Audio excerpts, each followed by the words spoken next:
Hello, and now we continue our seminar with the launching of the UNESCO Global Education Monitoring Report. In this 2020 report, the theme is inclusion and education. We are happy to have Mr. Bilal Barakat, the UNESCO Senior Policy Analyst, to present the report, and this session is chaired by Dr. Hannah Edjah from the University of Cape Coast, Ghana. Hannah Edjah, the time is yours. Thank you, Linnea. As Linnea rightly said, we're about to launch the UNESCO report, and that will last for about an hour. It will end at 10:30 finish time, 7:30 GMT time. Just a quick reminder for us all, when Bilal starts, kindly feel free to put in the comment box or dialogue box any comments or questions you may have, so that when he's done, we can address them or read them all out for him to address where necessary. Right, over to you, Bilal. Thank you, Hannah. And good morning, everyone. It's a pleasure to be here and to be able to share with you some of our results and findings from the 2020 Global Education Monitoring Report on inclusion and education, a topic that is more important than ever, we feel.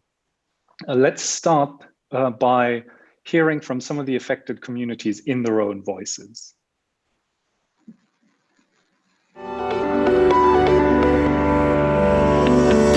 We live in a world where no two people are the same. Each of us with our own unique abilities and challenges, preferences and dreams. A diversity that should be reflected across our school systems. But for many, it is not. मी विचार केला की जर मोठ्या घरचे लोक शिकू शकतात तर आपण का नाही शिकू शकत. माझी तर इच्छा होती. त्याच्यानंतर हा पण विचार आला की माझ्या आई-वडिलांनी वर्षानुवर्ष रस्त्यावरती राहून काढले.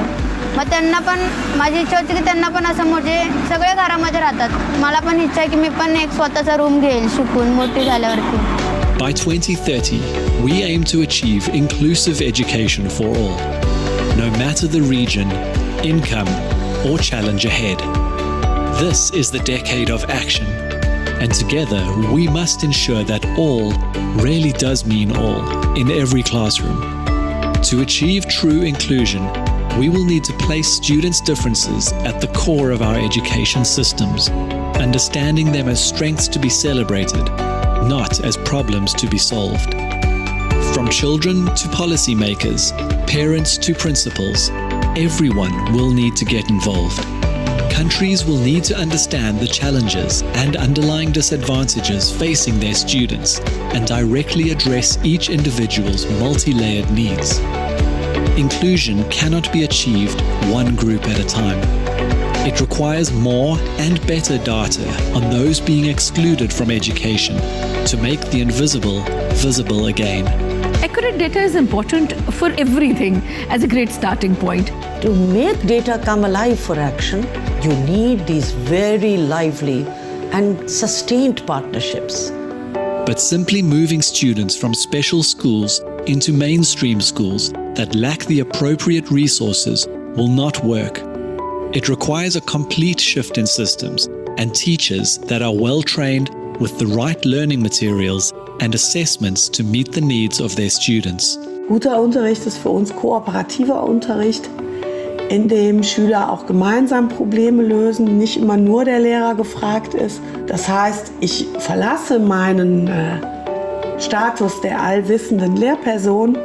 We need to break down preconceptions about particular groups to ensure that all children feel welcome in school and have the chance to thrive. We believe that everybody at the lab is an agent of transformation. Some of them report that the lab gave them a voice. We help them in this way as to become protagonists, to awaken their potential.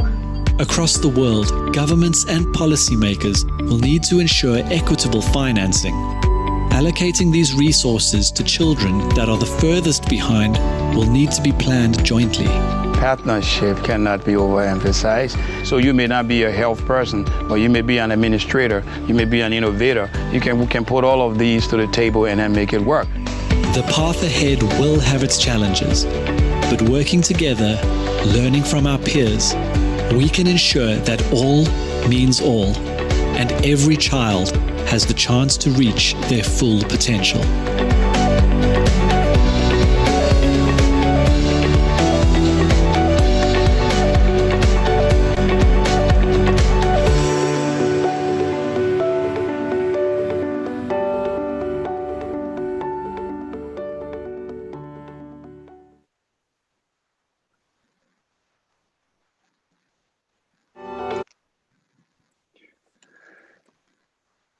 So each and every one of us comes with our differences. And our report calls for education systems to be responsive to all learners' needs, no matter their identity, background, or ability. So this is not about setting up an inclusive education department. Rather, it's about not discriminating against anyone, not rejecting anyone, making all reasonable accommodations to cater for diverse needs and working towards gender equality, for instance. This is what we call inclusion in education. It's when the education system adapts to the learner, not the other way around. It's when the education system really is for all.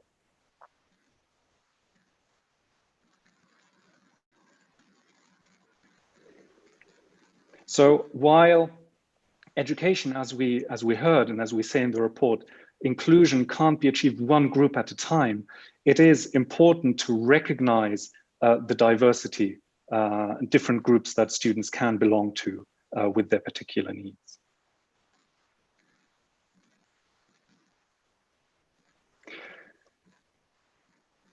The overall, the challenge is that still, in too many cases, education opportunities are constrained or dictated by membership in different groups, by children's circumstances, by their identity, by their background, or their ability.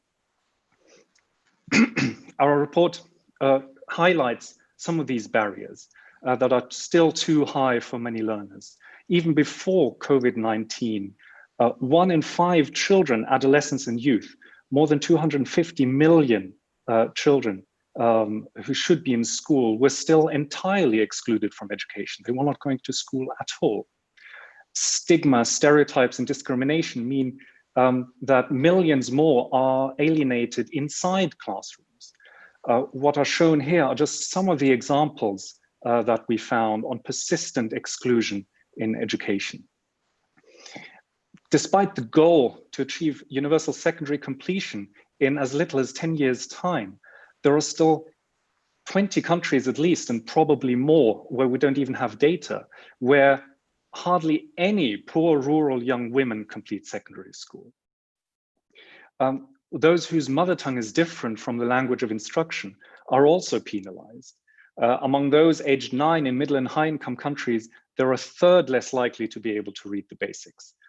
We know about the discrimination that refugee children and adolescents face, as well as other barriers, an issue that we looked at in detail in last year's report on migration and education. Among adolescents, refugee children are 3 times as likely to be out of secondary school. Those with disabilities also face complex challenges. Children with sensory, physical, or intellectual disabilities are more than twice as likely to have never been to school as their peers without disabilities in 12 countries that looked at this using the child functioning module. And lastly, in terms of examples here, those who identify as LGBTI are often excluded, particularly online, or both online and when inside school walls.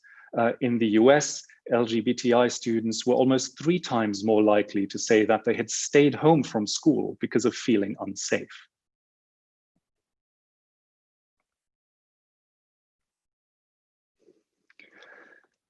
The inequalities I just mentioned, they were already there before COVID-19 hit us, but now they risk being exacerbated even more by the education crisis that's unfolding. Many of you will know that at the peak of school closures, 90% of all learners around the globe were actually away from school. Our analysis of answers given to questionnaires that were issued jointly by UNICEF, UNESCO, and the World Bank to countries about how they were responding to the crisis showed that 40% of low and middle income countries were not targeting learners at risk specifically in their response. So there was no targeting for those in remote areas, for learners with disabilities, or those speaking minority languages. But we do highlight examples. It's possible to highlight best practice examples of how some of those barriers could be addressed specifically. So even in, particularly in the crisis response, inclusion must be at the top of government's priority list. And also when schools reopen and as countries recover from the pandemic. If there is one overarching recommendation that the report makes, then it's that we have to widen our understanding of inclusive education. As mentioned in the report, we do look at disadvantages according to gender, age, location, poverty, disability, ethnicity, language, religion, sexual orientation, and beliefs and attitudes. But that shouldn't distract from the aim of understanding that the barriers, the mechanisms of inclusion are similar, and we need to change the overall understanding to understand inclusion not as being about a particular group. It's about encompassing all learners, and for governments to base their laws and policies and practices on that principle of addressing all learners without exception, and not focusing on a particular issue. Yet, in a review that we did of countries' inclusive education policies, we found that while more than 2/3 of countries have a definition of inclusive education in their laws, policies, or practices, only a bit more than half actually cover multiple marginalized groups. In a quarter of countries, the definition, the national definition of inclusive education only covers people with disabilities or special needs. Some laws are actually actively excluding. At least 2 countries in sub-Saharan Africa still actively ban pregnant girls from going to school, for example. As many as 117 countries still allow child marriage, and 20 countries have not ratified the minimum age convention to prevent child labor. So if you're to take away just one recommendation from today, it's this one that has been endorsed by a broad range of organizations, that countries must widen their understanding of inclusive education to include all learners, no matter their identity, background, or ability. Inclusion is not for a few. When we say education for all, we really do mean all. So let's move to a couple more specific recommendations that we make on how to achieve that. One key issue in education, as with most other things, is financing.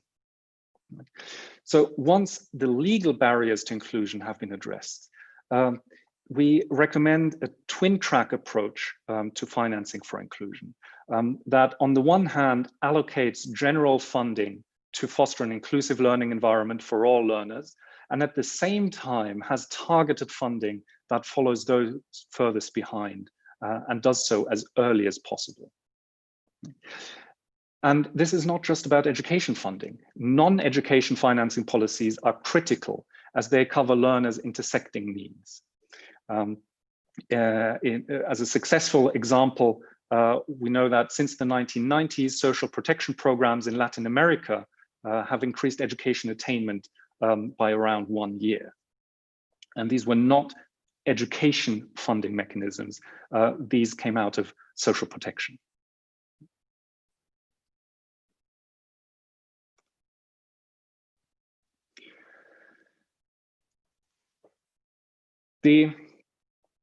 One of the key challenges is how to transition from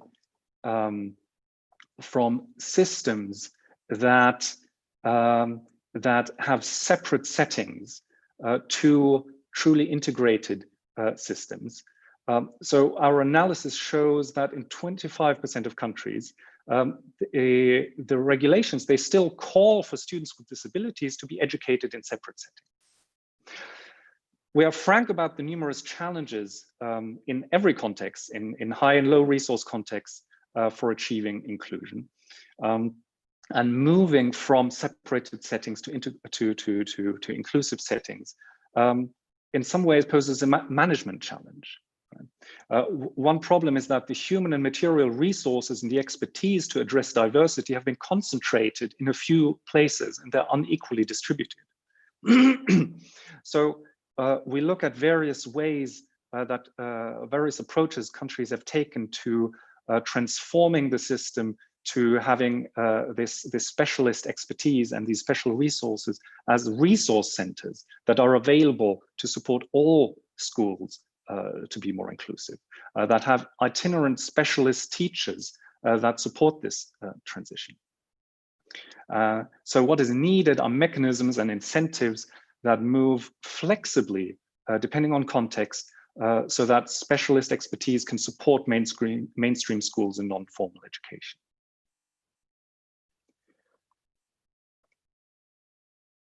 One key barrier to inclusion are attitudes, and in particular, a widespread lack of belief that it is possible and desirable.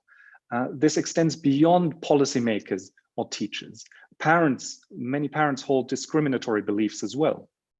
We show that some 15% of parents in Germany and 59% in Hong Kong, China, expressed fears that children with disabilities would disrupt the learning of others. Fixed beliefs mean that families with the choice to avoid disadvantaged local schools or mainstream schools, they may actively choose a separate setting if they feel that the mainstream school does not cater for their children's needs. In in Queensland state in Australia, more than a third of students in special schools had actually moved there from mainstream schools. But what this should tell us is something about the lack of inclusion in the mainstream. This is a warning sign, a signal that we still haven't achieved a fully inclusive spirit. Excuse me. But it's important that governments should open the space for communities to voice their preferences as equals in the design of policies on inclusion and how to get there. Schools need to have an interaction with communities to really achieve this broad support.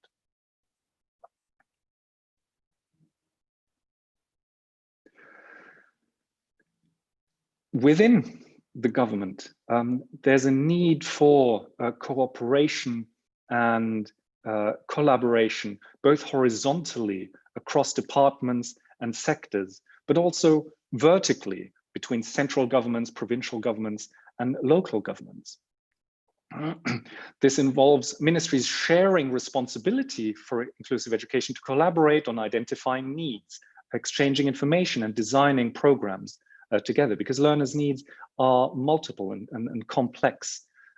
So this means improved cross-sector collaboration, such as one-stop shops. One example where this is working well lies in the fact that almost 90% of countries have school health and nutrition programs. So this is something that is possible to have cross-sectoral collaboration of this kind.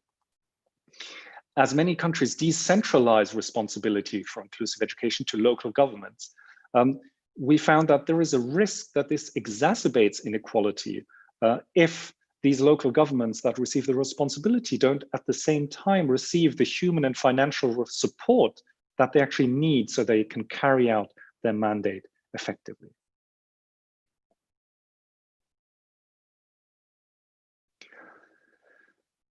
For a long time, non-government actors have played an important role in inclusive education. On the one hand, civil society is an important advocate and watchdog for the right to inclusive education.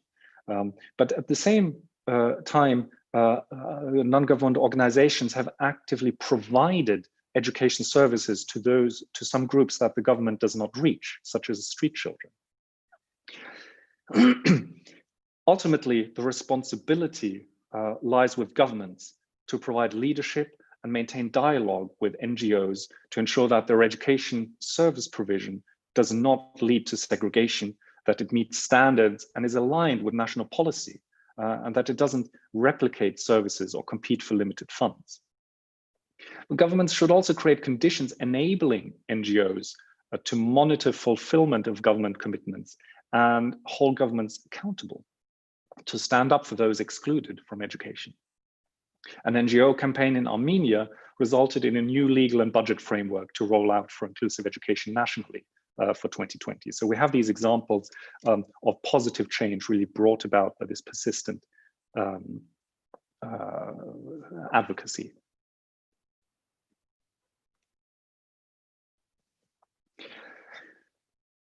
A key issue is to ensure that all learners can learn from the same flexible, relevant, and accessible curriculum. One curriculum, but one that recognizes diversity and responds to various learners' needs. Still, many countries teach students with disabilities a special curriculum, or offer refugees only the curriculum of their home country, and pushes low achievers into slower education tracks. Curriculum challenges arise in many different contexts, from internally displaced populations in Bosnia and Herzegovina to gender issues in Peru, linguistic minorities in Thailand, Burundian and Congolese refugees in the United Republic of Tanzania, or indigenous peoples in Canada, to name some of the examples that we discuss in the report.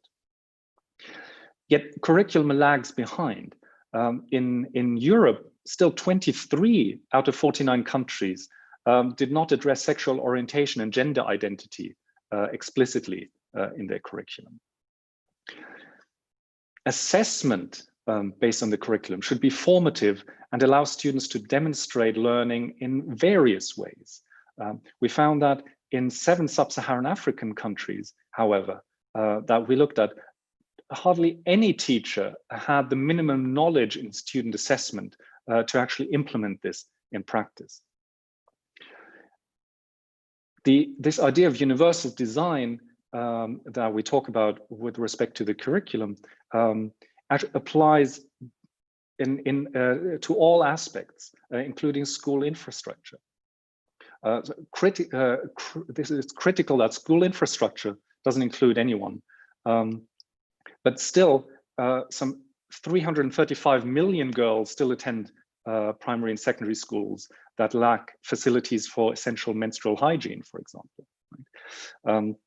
With respect to disability, analyses show that it is vastly cheaper to build inclusive schools from the start, to design them to be inclusive, rather than try and retrofit. Now, none of this can work unless teachers are prepared to play the pivotal role in the classroom to really include all learners, all children in learning. So teachers need training on inclusion. Yet a quarter of teachers in 48 middle and high income countries reported a high need for professional development on teaching students with special needs. These topics, inclusive approaches, shouldn't be taught as a specialist topic. It should be a core element of ongoing education for all teachers.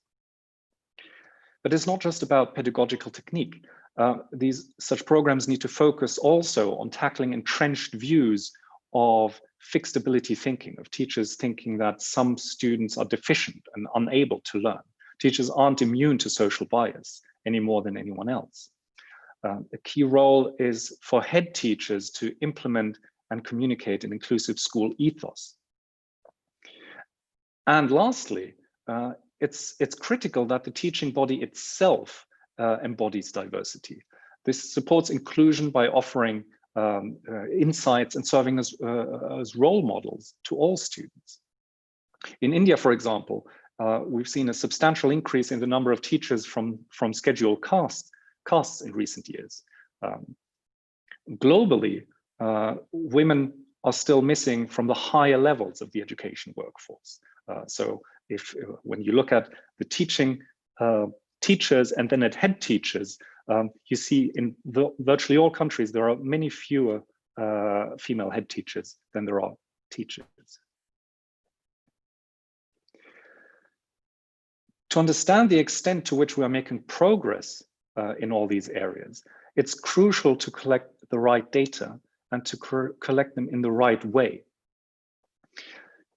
Since 2015, since the start of the SDG agenda, 40% of countries representing a quarter of the world's population haven't had a publicly available household survey that provides disaggregated data on key education indicators. And this is holding back progress on inclusion. Education ministries should collaborate with other ministries and statistical agencies to collect population level data coherently so we can understand the scale of disadvantage for the marginalized.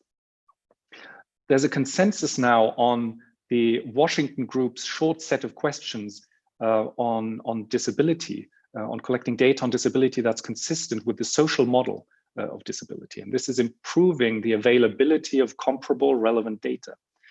This should be prioritized together with the new child functioning module developed by UNICEF. And while collecting data on inclusion, ideally countries should monitor not just the outcomes and the characteristics, but also experiences of inclusion.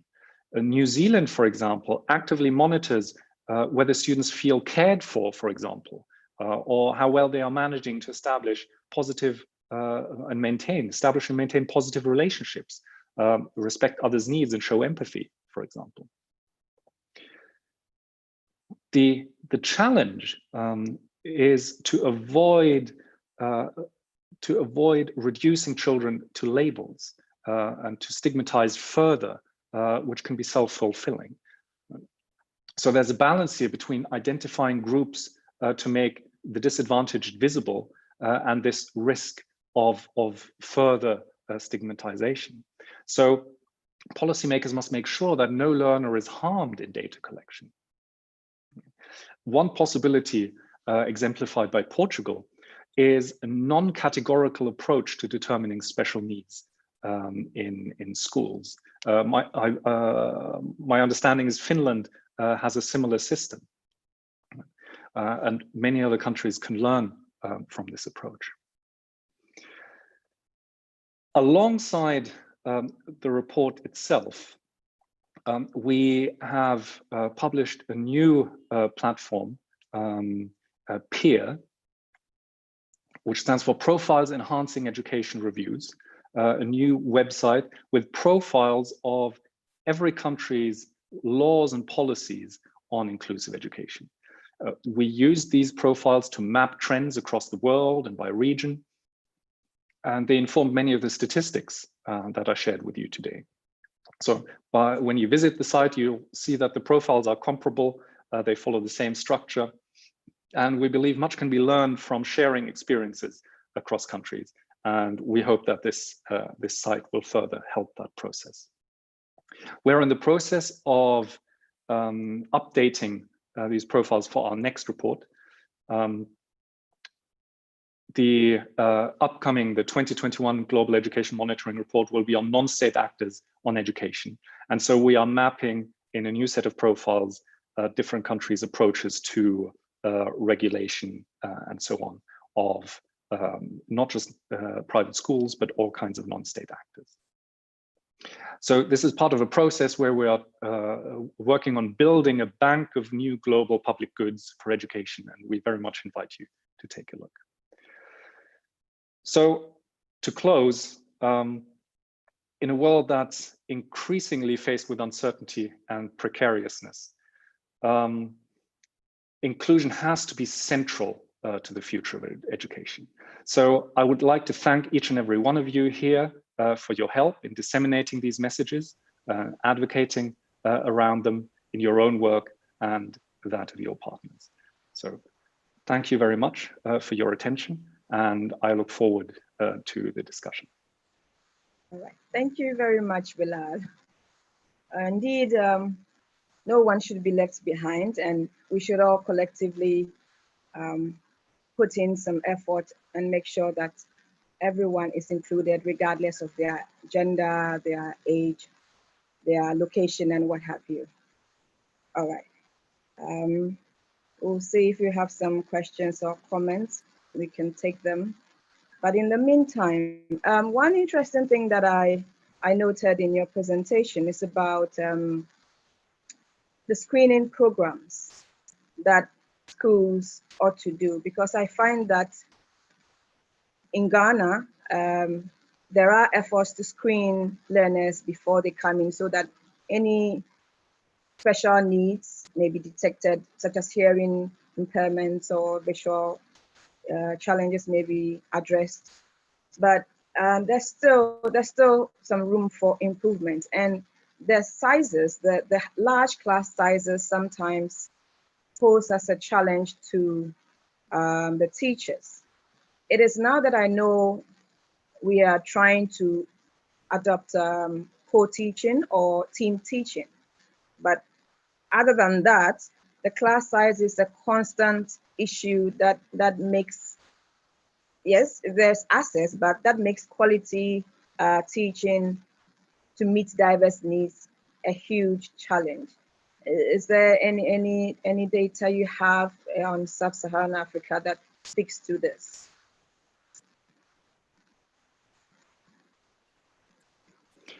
Thank you. Yes, actually, we commissioned a particular piece of background research specifically on the issue of visual impairment, actually. And so one of the things that comes out of that is, on the one hand, the feasibility and the importance of low-cost sort of mass screening, because there are low-cost interventions basically with spectacles. You can resolve the issue. That's why people wearing glasses, generally, they're not considered to have a disability, right? Because as we know in the social model, a disability is not a property of a characteristic of the person. It's not you're not disabled on account of having an impairment, but it's the interaction between the impairment and the social environment and what's provided there. Right? So this is so the visual impairment is a good example where if it's addressed and you're provided with glasses, then actually you don't suffer, you don't have a disability or limitation. But what this background research showed is that many countries in Sub-Saharan Africa weren't even directly from the ministries, they weren't even able to provide any kind of data on the number of learners with visual impairments, right? At any level, right?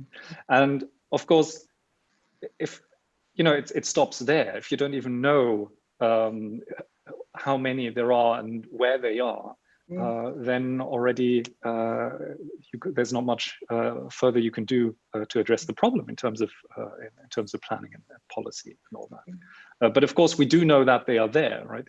It's not like some of the other issues where governments can pretend that, or people can pretend that if we don't measure it, then it doesn't exist, right? We know that there are plenty of children with visual impairments, including in the countries where the data is not collected. Okay. Hopefully, we will gradually address all those concerns. Another one that I noted is about the challenges that the strategies we've employed since the global pandemic, has posed in terms of widening the gap between, especially the poor and those who are well resourced.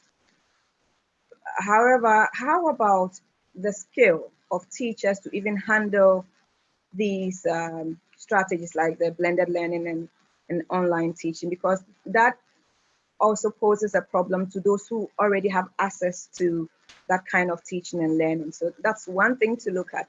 And then also the skill or the knowledge of the learners to use the media that is being employed in those settings. Yeah. Thank you. That's a very important point. As a piece of context, initially our report was set to launch in April, and so of course we had to sort of delay the launch due to the pandemic hitting, and so we included a spread, a large box with initial findings regarding COVID and responses to COVID. In the report, you'll find it in there. Of course, the situation is changing rapidly. Right? But what I believe you already find in there, but then if not, then in material we have produced since, is precisely looking at some of these indicators of the extent to which teachers feel prepared to conduct online learning, but also specifically to reorganize remote learning in a way that is inclusive, right? And there's a big gap. So the bottom line is many teachers don't feel prepared, right? And we know that initially there was a rush to technology-based solutions. And of course, from the beginning, there were voices warning that not every household has access to a broadband internet and multiple laptops, for if there are several children in the room, even in high-income countries. Right? And that the focus, it had to be low tech as possible, right? Especially in low and lower middle-income countries. But what we've seen since some of the data that has been analyzed is that even something like radio, if you look at the poorest households, in some of the poorest countries, the majority of poorest households don't even have radio. So even low tech may not be low tech enough. Right?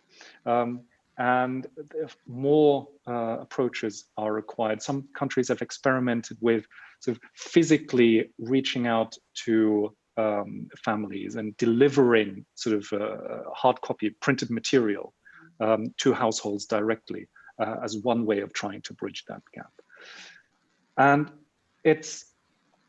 some of the data on technology diffusion can be deceptive also. If you look at mobile phone diffusion in sub-Saharan Africa, for example, that at some level that looks quite encouraging. Right? But not all of those mobile phones are smartphones. Not all of those are phones that can actually access the internet. Not all of those that can access the internet have a kind of a flat rate contract where the marginal cost is free. They may be paying for data. Right? So if you start recording lectures and asking students to download, large videos of recorded lectures, that might not be possible, even if on paper the technology is there. Right? So there are all these issues. And we're beginning to really see the evidence of that in how the learning gap is increasing as a result of these second best measures between the children from the richer households and from the poorest households, unfortunately. All right, thank you. We have a question from the audience from Murat Akpena. It reads, you mentioned the responsibilities for government and NGOs. How do you see the role or responsibility of private businesses in tackling the social issue of inclusive education, especially in the context of developing countries? Thank you. Can I ask for clarification? So we're talking private businesses and not private schools. Of course, private for-profit schools are also businesses, but I take it this is about sort of manufacturing or other kinds of businesses. Is that correct? Yes, what we have here is just private businesses, not schools. So, as I mentioned, our next report is specifically on the issue of non-state actors in education. And so there we are looking at the whole range from NGOs to community organizations to private schools, both profit and non-profit, individuals, philanthropies, and also business. Right? It hasn't been a focus in the report on inclusion. It's a fair question but it relates more broadly to the question of the role of businesses in education. Right? I think where it comes into stark relief is on the one hand in technical and vocational education and training, right? And on the other hand, when you look at charter schools or those kinds of models, academies in the UK, right? And so one issue there is that there's a risk of not being inclusive socioeconomically, right? Of sort of creaming up on the one hand with the charter school model, sort of skimming the cream of applicants and students, and sort of the business funding or support for the school not really reaching those furthest behind. When you look at TVET, I'm not an expert on that issue, but I, of course, TVET has been, or vocational training has traditionally been perhaps one of the avenues that people with disabilities, for example, were channeled into with preference over sort of academic general education, sort of more hands-on manual training. So that's the challenge there, is that TVET and private business involvement in TVET and training people for the labor market directly, it has an important role to play, but it should never be sort of a separate track where people are channeled into to effectively keep them out of general education. So we talked about that.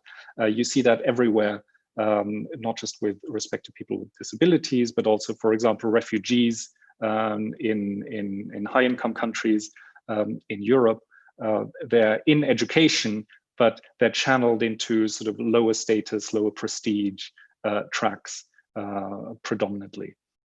So that's the challenge there, I think, trying to make sure that we're not segregating effectively through those different tracks. Okay. I would perhaps ask a question if none has come in so far. The focus I find has been on, so far, inclusive education for those who have been left out for a very long time now, that is those with a disability. But how about the gifted and the talented, who are very crucial for the development of, maybe I will be specific to talk about Sub-Saharan Africa, because then it is through such children that we have innovation and creativity. If we tap into what they have, then we could take good strides to develop as countries in this area. There isn't much. There seems not to be much focus on the gifted and talented. Am I right to say that? Not much focus in the report or in education policy? Generally in policies, the focus has been to bring in those we've left out. There is, right, of course, access for those who are gifted, but then in terms of the learning, how well are they being pushed to their limits to come up with an innovation that will help the countries concerned? Right. So this is one of the dilemmas, or one of the balancing acts, right? Mm-hmm. Where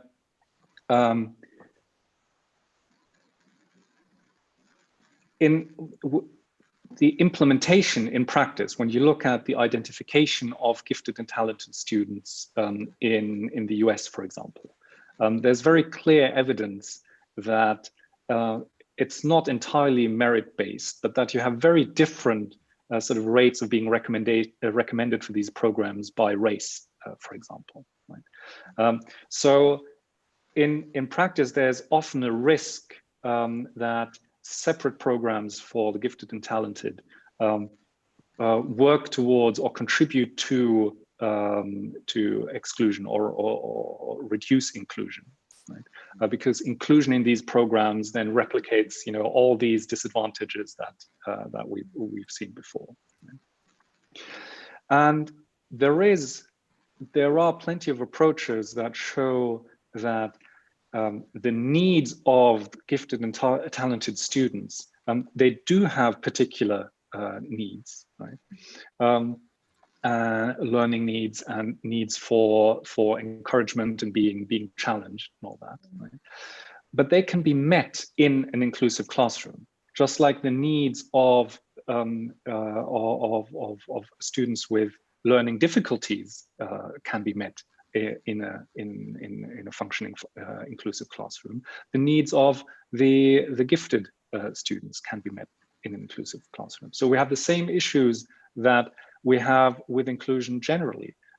We need teachers who are trained to spot these abilities, who are trained to know how to foster them and encourage them, who understand how to teach students of different levels together and actually make use of that diversity in the classroom. But another aspect is that in some cases, this is another example of which we have a few others, where there's a certain degree of self-segregation potentially happening. Right? So we talked about, and I talked briefly about it in the presentation in terms of the community attitudes. Right? Some communities and families, they actively choose sort of a separate or special type of schooling for their children. That they feel will provide a better experience for them, or is going to be more inclusive as they see it. So this includes sort of minority language communities who maintain their own schools, or the question of indigenous schools in various countries. Right? But also you have examples of schools specifically catering to students with on the autism spectrum. And so there's a delicate balance there of recognizing the role some of these can play, such as indigenous schools, of helping inclusion in education overall, right? By providing a space where indigenous culture is respected and has a space in inclusion, right? On the one hand, but at the same time, that it doesn't result in segregation. Right? You have the same issue with religious schools in many cases, right? And I think in some settings, the question of gifted and talented is a similar kind of issue. So you might have parents who actively, for their gifted and talented child, believe that separate education that's specialized there would be preferable, right? And you have to engage with those attitudes, and you have to engage with the communities there to find the right balance. Thank you. We have a question from the audience. Says, medical model of disability and special educational needs, i.e. focusing on the individual and trying to fix individuals, appears to be still prevalent, for example, among educators in many countries. So how do we progress towards a societal model of disability and special education needs, where we also focus on fixing the environment around the individual to be more inclusive? That's a great question. And I think we have to approach it from several directions. One is one where there's been a lot of progress in recent years is on the side of data collection. Right? So the social model of disability has been around for a long time, but still, most of surveys and censuses, they still ask questions very much focused on impairments. Right? But that's changing now. So the Washington Group survey is really finding its way into data collection. The child functioning module that I mentioned, that has been developed specifically looking at child functioning domains. So we're now getting more and more data that actually corresponds to the social model. So we can say something about prevalences of different kinds of difficulties based on the social model and so on. So that's one important area that also serves to educate policymakers, education policymakers and planners who look at these data to understand what those are saying. The other one is when we talked about teacher training, right? So it's important that as part of this training for inclusive education, that teachers are exposed to this way of thinking, of understanding that ability is not fixed, but that it depends on what the education, the learning environment provides, that difficulties, functional difficulties are created in the through the interaction, that they are part, basically that if they could be part of the problem, right? They might be, if they're not careful, they could be creating an environment that is disabling, right, to some students, and that's something they have to watch out for. So basically it runs through all of the levels I mentioned in terms of community outreach and educating the community. Basically more people have to understand this way of thinking and understanding a disability. We need that change in overall understanding. All right. Looks like our time is almost up. So thank you very much, Bilal. Thank you. It's been very interesting and insightful. We're grateful. I believe we've all taken something from it and we can apply in our small corners. So leaving it over to you. Thank you so much. So thank you very much, Bilal, Barakat, and Hannah Edjah. And now we are having our lunch break. So please return to House Space again at 12 Finnish time for the keynote lecture, which is in 1.5 hours. And also, if you have not registered for your thematic session yet, please do it now before 12 o'clock. Thank you so much and see you all later.